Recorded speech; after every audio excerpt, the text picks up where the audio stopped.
Halo, selamat datang. Dalam video kali ini, kita akan membahas topik yang sangat penting dalam administrasi negara, yaitu Enterprises and Development Administration atau perusahaan dan administrasi pembangunan. Materi ini disusun oleh Zahidatun-Nisa Dwi Jayanti. Bab ini akan mengupas tuntas peran besar perusahaan negara dalam proses pembangunan, khususnya di negara-negara berkembang. Fokus utama kita adalah memahami bagaimana badan usaha milik negara atau BUMN menjadi alat kebijakan publik yang vital untuk mencapai tujuan ekonomi, sosial, dan politik. Ada 5 agenda utama pembelajaran kita hari ini. Pertama, memahami pengertian perusahaan publik. Kedua, menjelaskan tujuan pendiriannya. Ketiga, menganalisis perannya dalam pembangunan nasional. Keempat, memahami bentuk pengawasan pemerintah. Dan kelima, mengidentifikasi masalah serta tantangan yang sering dihadapi. Mari kita mulai dari pengertian. Perusahaan publik adalah badan usaha industri, pertanian, atau perdagangan yang dimiliki dan dikendalikan oleh pemerintah. Kepemilikannya bisa penuh atau mayoritas. Bahkan, dalam bentuk perusahaan campuran dengan swasta, kendali tetap berada di tangan pemerintah untuk menjalankan fungsi ekonomi dan sosial. Ruang lingkup perusahaan publik mencakup beberapa hal. Pertama, perusahaan yang sepenuhnya dimiliki dan dikelola oleh pemerintah. Kedua, perusahaan yang dimiliki oleh pemerintah, tapi pengelolaannya diserahkan ke pihak swasta. Dan ketiga, pada dasarnya perusahaan publik adalah usaha milik pemerintah yang berfungsi untuk menjalankan peran ekonomi dan sosial. Mengapa ini penting bagi pembangunan? Menurut Hansen, negara yang ingin berkembang tidak punya pilihan lain selain menggunakan perusahaan negara secara besar-besaran. Ini adalah inovasi organisasi untuk melaksanakan rencana pembangunan. Perusahaan negara menjadi motor penggerak produksi dan investasi yang mungkin belum sanggup dilakukan oleh sektor swasta. Tujuan pendirian perusahaan negara tidak tunggal, melainkan mencakup 3 aspek: politik, ekonomi, dan sosial. Secara politik, untuk melindungi sektor strategis. Secara ekonomi, untuk meningkatkan pendapatan nasional. Dan secara sosial untuk pemerataan kesejahteraan. Mari bedah tujuan politiknya. Seringkali BUMN dibentuk karena alasan politik, bukan murni ekonomi. Pemerintah ingin memiliki kendali langsung atas industri strategis agar tidak dikuasai asing atau swasta semata. Ini juga bentuk penerapan pola sosialisme untuk pemerataan kekuasaan ekonomi. Selanjutnya, tujuan ekonomi. Perusahaan negara ditargetkan untuk mendukung rencana pembangunan nasional. Mereka diharapkan meningkatkan pendapatan negara melalui keuntungan, ekspor, serta menjadi sumber devisa dan prestis nasional. Ketiga, tujuan sosial. Ini yang membedakannya dengan swasta. BUMN hadir untuk mengurangi kemiskinan dan ketimpangan pendapatan. Surplus yang dihasilkan digunakan kembali untuk program sosial, membantu daerah tertinggal, dan meningkatkan taraf hidup masyarakat luas. Perusahaan negara memainkan peran strategis sebagai alat kebijakan publik.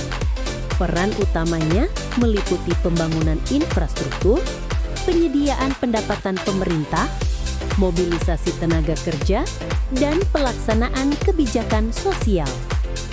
Sejak tahun 1960-an, pemerintah negara berkembang menggunakan perusahaan publik untuk mempercepat pembangunan. Perannya mencakup mengendalikan sarana produksi utama, mencegah penumpukan kekayaan pada segelintir pihak, meningkatkan investasi dan ekspor, serta mengarahkan ekonomi demi pemerataan dan pertumbuhan jangka panjang. Sebagai sumber pendapatan negara, BUMN menyumbang besar dari sektor minyak, batu bara, listrik, hingga pelabuhan. Namun ingat, keuntungan finansial tidak selalu menjadi satu-satunya ukuran kinerja, karena mereka menanggung beban sosial yang tinggi yang tidak ditanggung perusahaan swasta. Bukan hanya soal bisnis, perusahaan negara sejatinya adalah alat reformasi sosial. Mereka hadir untuk menutup jurang ketimpangan, membuka lapangan kerja seluas-luasnya, dan menjadi teladan dalam menerapkan sistem kerja yang adil. Lebih jauh lagi, mereka bertindak sebagai pelopor perubahan. Merekalah yang pertama kali masuk membangun daerah-daerah tertinggal, demi memastikan kesempatan ekonomi bisa dirasakan secara merata oleh seluruh rakyat. Perusahaan publik memegang peran vital dalam mengoptimalkan kekayaan alam dan sumber daya manusia secara bersamaan. Tidak hanya menjaga stabilitas ekonomi dengan membuka lapangan kerja seluas-luasnya, mereka juga bergerak sebagai motor inovasi teknologi yang masuk ke berbagai daerah, memastikan setiap potensi lokal dapat dimanfaatkan sepenuhnya untuk kemajuan bersama. Lebih jauh lagi, BUMN adalah alat pelaksanaan kebijakan publik, misalnya untuk pelestarian lingkungan, penghematan energi, hingga penguatan keamanan nasional melalui kontrol industri strategis. Di India contohnya, pernah dilakukan nasionalisasi sektor penting di era Indira Gandhi. Bagaimana penilaian perannya? Walaupun sering dikritik tidak efisien, fakta membuktikan perusahaan negara berperan besar memulai industrialisasi. Namun, agar momentum ini terjaga, restrukturisasi tetap diperlukan agar sektor publik bisa lebih profesional. Dalam hal pengawasan pemerintah, kontrol terhadap perusahaan publik dilakukan melalui penetapan kebijakan umum, pengangkatan direksi, serta persetujuan atas anggaran modal yang besar. Selain itu, pengawasan diperketat melalui audit keuangan oleh lembaga resmi dan pemantauan legislatif oleh parlemen guna menjamin transparansi dan akuntabilitas publik.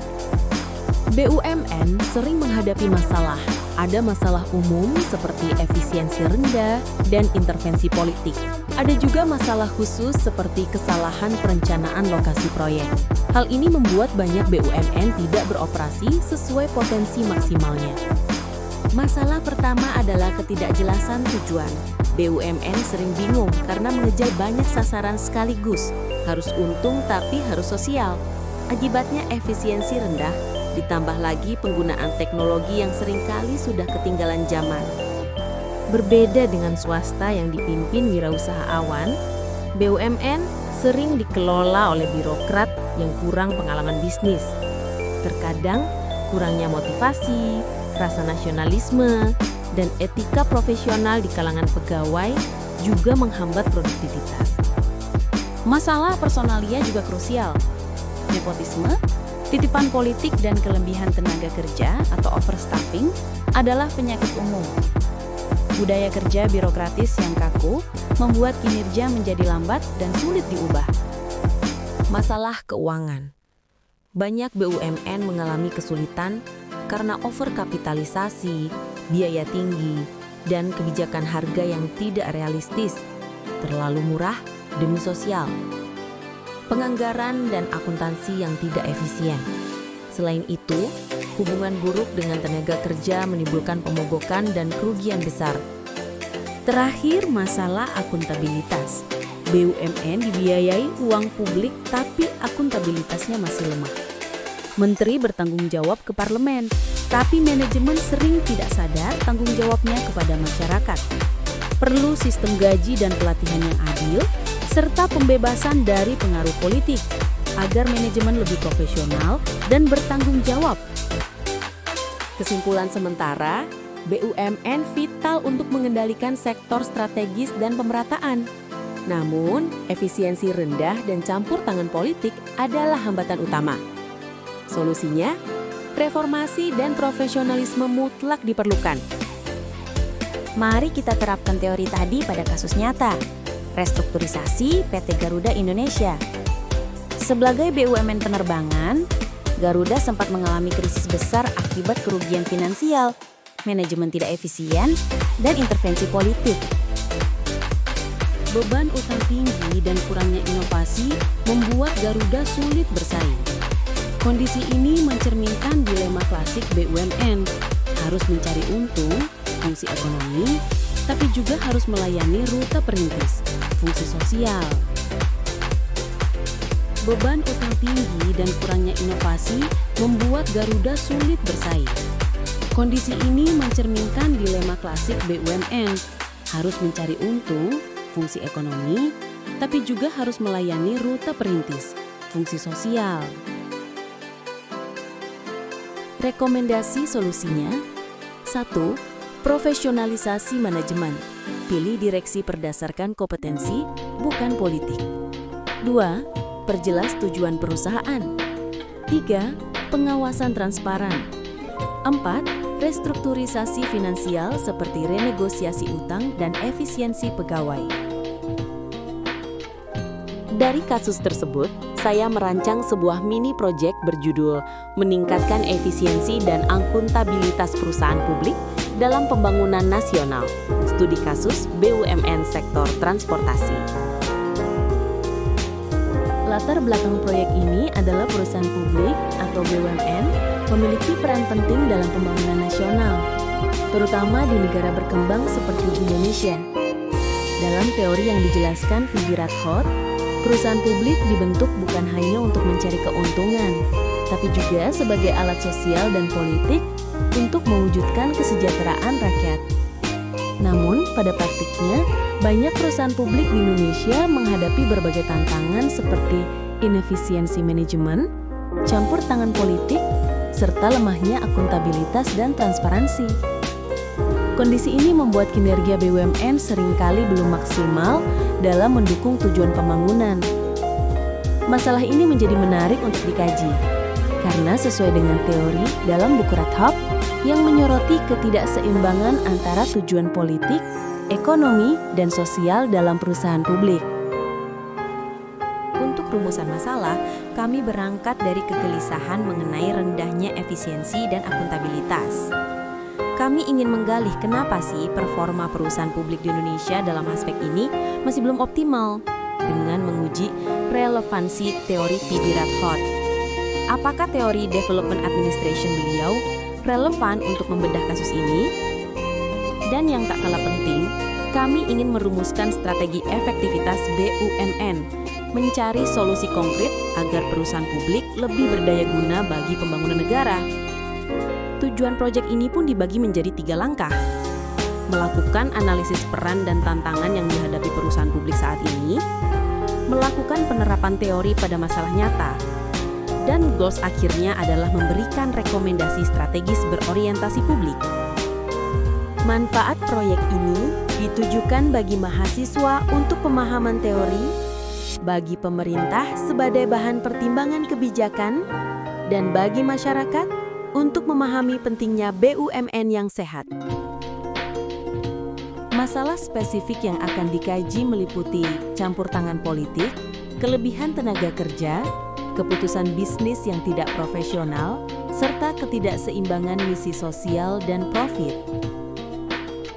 Landasan konseptualnya menggunakan teori Development Administration dari P.B. Radford.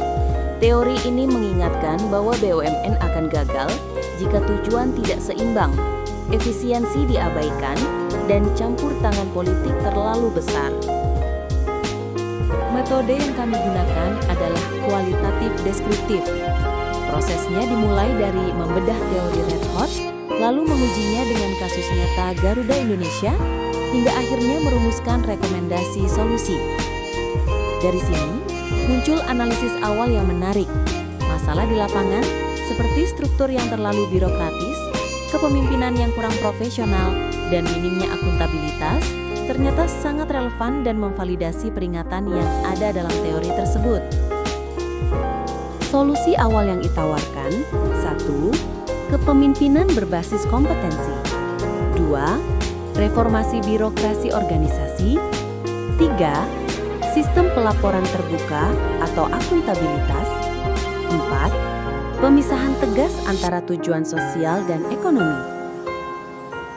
Melalui proyek ini, diharapkan muncul model analisis sederhana untuk menilai efektivitas perusahaan publik, rekomendasi kebijakan bagi pemerintah dan manajemen BUMN, kesadaran baru bahwa perusahaan publik bukan hanya alat ekonomi, tapi juga sarana pembangunan sosial.